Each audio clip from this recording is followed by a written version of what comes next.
Yes, ready. किसी भी सरकार में मंत्री या अन्य उच्च पद पर बैठे व्यक्ति की यह अनिवार्य जिम्मेदारी होती है कि वह अपनी राय जाहिर करते हुए संयमित भाषा का इस्तेमाल करे। यूं यह दायित्व सभी विवेकवान आम नागरिकों का भी होता है, लेकिन इससे बड़ी विडंबना क्या होगी कि कोई नेता सार्वजनिक रूप से भी ऐसी बात बोलने से नहीं हिचकता जो न केवल हर दृष्टि से अनुचित है, बल्कि इससे खुद उसकी गरिमा भी कम होती है। मध्य प्रदेश सरकार में उच्च शिक्षा मंत्री ने राजा राम मोहन राय के बारे में आपत्तिजनक टिप्पणी करते हुए यह सोचना तक जरूरी नहीं समझा कि वे न केवल उनके योगदान को खारिज कर रहे हैं, बल्कि खुद अपनी समझ की सीमा भी जाहिर कर रहे थे। राम मोहन राय को देश जिस रूप में जानता रहा है, उसमें स्वाभाविक ही ऐसे बयान के लिए मंत्री की तीखी आलोचना की गई। मामले की तूल पकड़ने के बाद भले ही मंत्री ने अपने शब्दों के लिए माफी मांग ली, लेकिन इससे एक बार फिर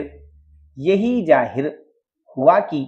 महज सुर्खियों में बने रहने के लिए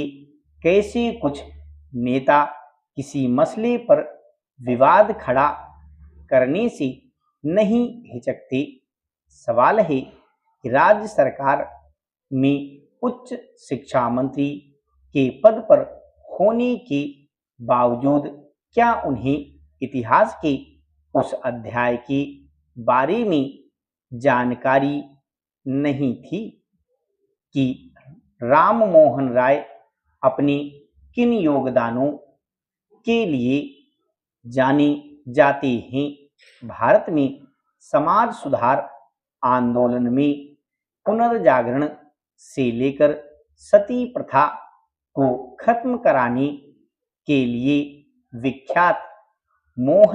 राम मोहन राय के बारे में एक मंत्री किसी भी स्थिति में अगर आपत्तिजनक राय जाहिर करता है, तो उसे कैसे देखा जाना चाहिए? क्या यह अपने ही नायकों को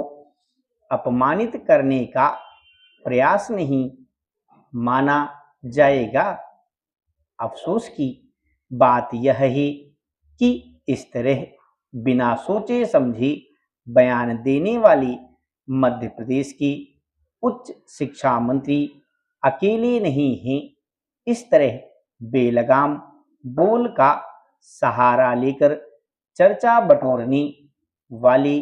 नेताओं को न तो अपनी और न ही अपने पद की गरिमा का ध्यान रखना जरूरी लगता है, जबकि आम जनता के मुकाबले किसी ऊंचे पद पर बैठे व्यक्ति की यह जिम्मेदारी हो जाती है कि वह सार्वजनिक विचारों से एक आदर्श सामने रखे, न कि लापरवाह होकर ऐसी बातें बोले जिसके लिए उसे माफी मांगनी पड़े। अपव्यय की आदत किसी व्यक्ति और समाज के विकास को ही अवरुद्ध नहीं करती, बल्कि वह उसके राष्ट्र के विकास को भी अवरुद्ध करती है, क्योंकि यह व्यक्तिगत, सामाजिक और आर्थिक आदि पक्षों को लगातार प्रभावित करती है।